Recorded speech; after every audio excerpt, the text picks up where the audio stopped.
Donald Trump announcing his 2024 run. Not as exciting, but it is still news, ladies and gentlemen. And again, the interesting thing is going to be to watch how long it takes the Republican Party to fall in line. Remember, the way that 2016 rolled out, Donald Trump came down that golden escalator, said that Mexicans were largely rapists. Largely. Sure, some are good people, though. Sure, some of them were good people.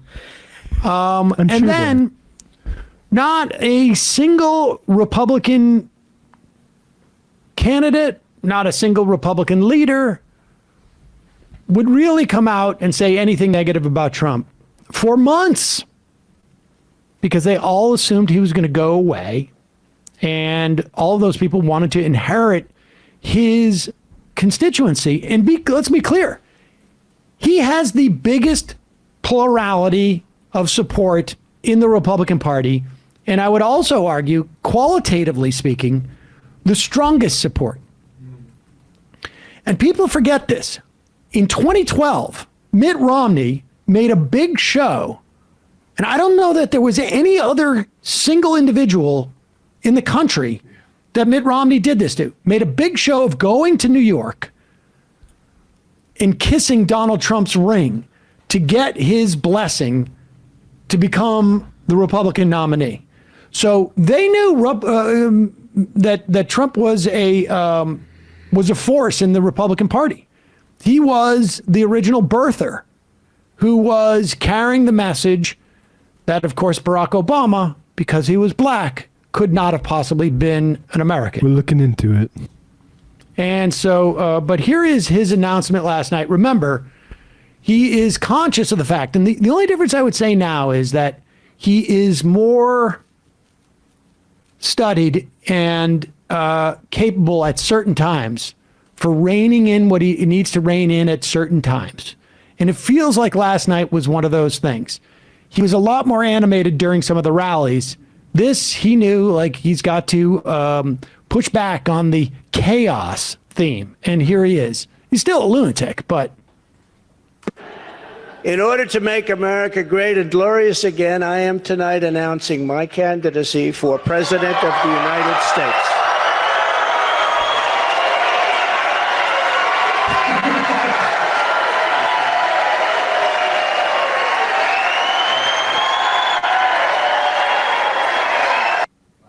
Yep, there he is.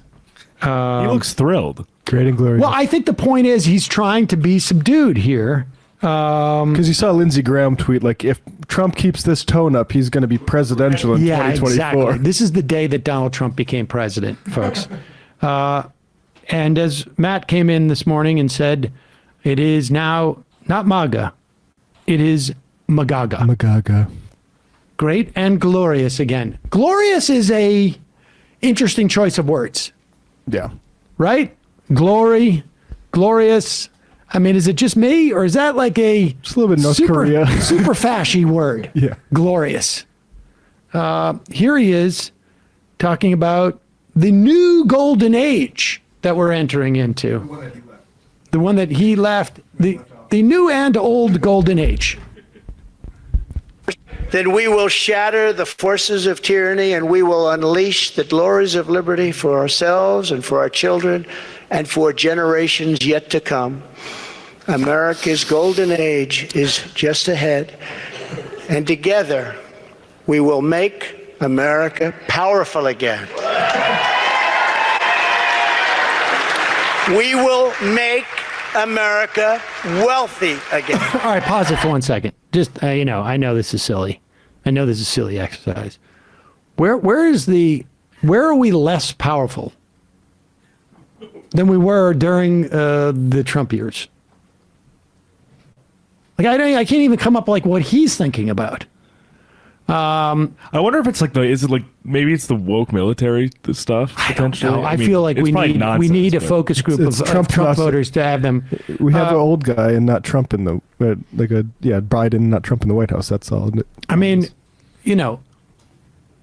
wages are up significantly from where, like, I don't know what wealthy again means. Trump has explicitly said before, though, that wages can be too high and that he would prefer like downward pressure on them. Of course. But let's just go. I mean, I don't know. Like you just got to wonder. I'm just curious for the Trump voter. And largely I know this is sort of silly.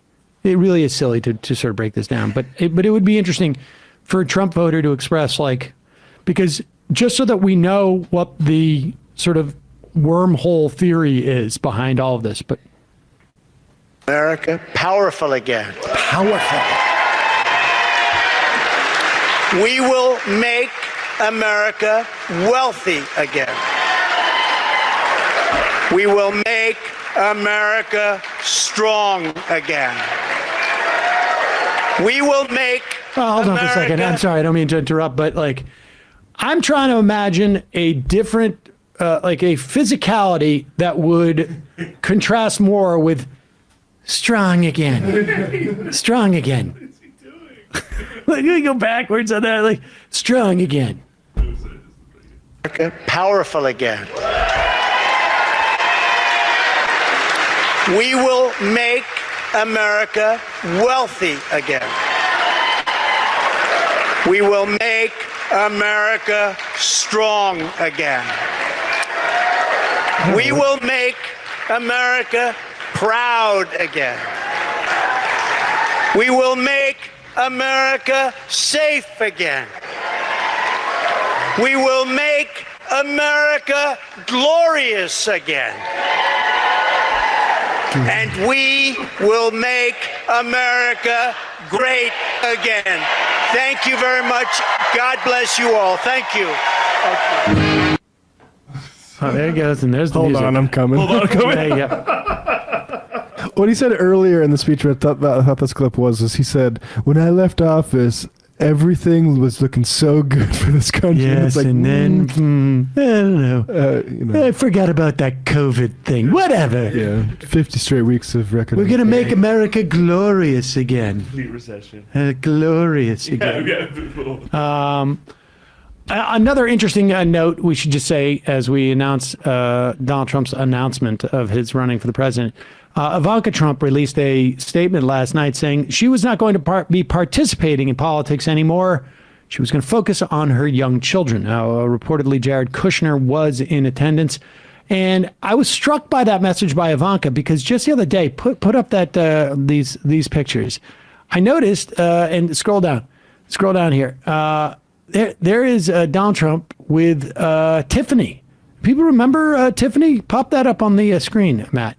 Do people remember Tiffany? I had totally forgotten. I didn't think that they were talking anymore. But she all was of a sudden, minor character introduced in an early episode and never really followed up on in the first. Never followed up on. But it seems like in the sequel, he's going to recognize that she exists as a way of, okay, Ivanka. It looks like Tiffany is now #1 again. Aren't you jealous? Sorry. Aren't you jealous, Ivanka? Real problem. Don't you wish it was you? Real problem. Is that Jennifer Coolidge next to Donald Trump, or is that Melania? I can't tell if that's Jennifer Coolidge from White Lotus or Melania at that point. Yeah. So there we go. Donald Trump back into the race. The real question is going to be, over the next week or two, supposedly DeSantis is going to announce in like maybe a month they're talking, or by sometime in December. You'd think he should do it sooner rather than later.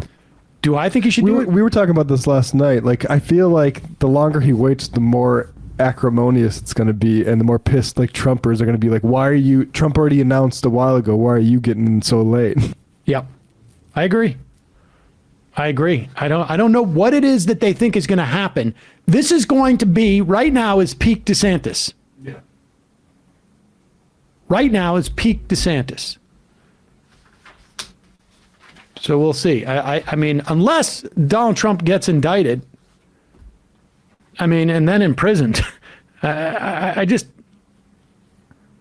don't see how DeSantis is going to compete with Trump, but I guess we will find out. Which is not to say that I should also be clear on this. I'm not convinced that DeSantis wouldn't be worse on just about every measure that impacts Americans directly. I think it's going to be, we would be hard pressed to find someone who's involved in the type of corruption that Donald Trump, I think, has been involved in. Selling of the office, leveraging the office for personal gain, a complete disregard for, norms, maybe on the international scene, also sort of just an embarrassment in many respects.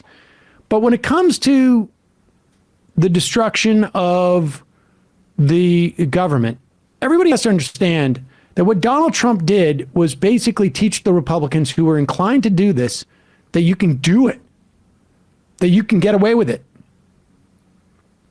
In fact, that when Trump was leaving the office and made that change, I can't remember exactly what it was called now, to essentially, they had devised a method in which to strip something like 50,000 government workers of civil service status. And there was reporting shortly in the wake of that. They never implemented it. But reporting that like DeSantis's people were like, this is sitting there for us too. They will use these tools. Everything that Donald Trump, to the extent that he innovated anything, it was, you can get away with this. And they will get away with it. They will, or they will attempt to do it. Let's put it that way. So make no mistake about it.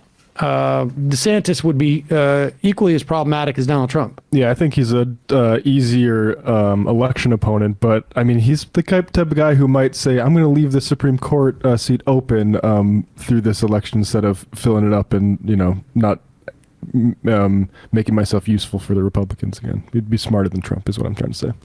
Yeah, I think without a doubt. Definitely smarter than Trump. Hey, this video is sponsored by Established Titles. What is Established Titles? It is a fun novelty gift that also helps you preserve some natural woodlands. It's a project based on historic Scottish custom where landowners are referred to as lairds or lords and ladies in English. Title packs give you at least 1 square foot of dedicated land with a unique plot number. So what happens is they plant a tree with every order. They work with global charities, One Tree Planted and Trees for the Future, to support global reforestation efforts.